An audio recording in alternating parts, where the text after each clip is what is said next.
I want to talk a little bit about goals on the line of how do you lose 37 pounds and write a book. I'm just going to kind of give you that as an example. For 24 years of my adult life, by choice, I weighed well over 200 pounds. I say by choice because, you see, I have never accidentally eaten anything. I mean, it's always been deliberate. And when I choose to eat too much today, I have chosen to weigh too much tomorrow.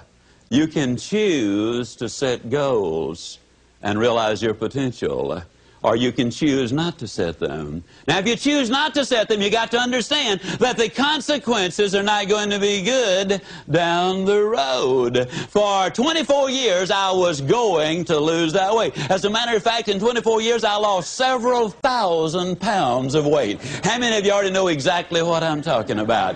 But it wasn't until I wrote it down, put a date on it, listed the obstacles I had to overcome, identified the people, the groups, the organizations I needed to work with, spelled out a plan of action, set that time limit in there, and identified all of the benefits to me. It was only when I did that that the goal became a reality, and I lost the weight.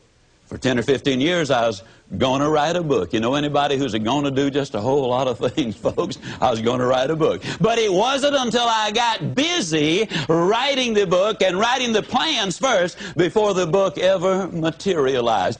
Now, if it sounds like I'm trying to sell you on having goals, how many of you are getting close already? How many of you are becoming convinced right quick like that you need to have those goals? There's no question about it. The immortal J.C. Penney many, many years ago said, "Give me a stock clerk with a goal, and I'll give you a man who will make history. But give me a man without a goal, and I'll give you a stock clerk."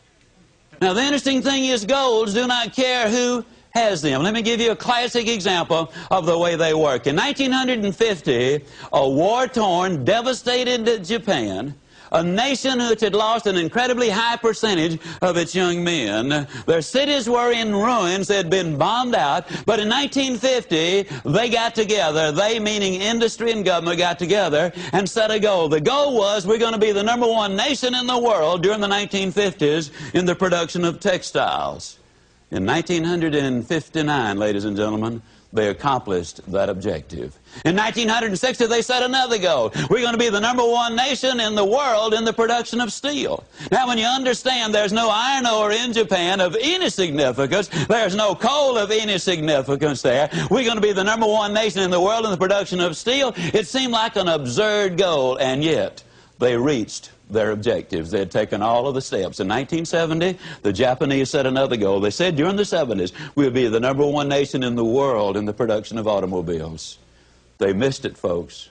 1 year. It took them until 1980. In 1980, they set another goal. And this time their goal was, we're going to be the #1 nation in the world in the production of computers and electronics. Yes, indeed, ladies and gentlemen, you absolutely must have those goals. You got to write them down. You got to put a date on it. You got to identify those obstacles. You've got to identify the people, the groups you need to work with. You got to find out what it is you need to know. You got to develop a plan of action, and you got to write it down. What's in it for me? Now, that's the formula that I have just given you, pure and simple. Now, if I were to ask you what 3 times 3 was, there isn't a person here who could not instantly answer it. But if I were to ask you what is 5,128 times 2,165, odds are enormous that very few of you could pop out the answer that quickly. But if I were to say to you, get your pencil and paper out, figure it out, then all of you could figure it out. Why? You know the formula.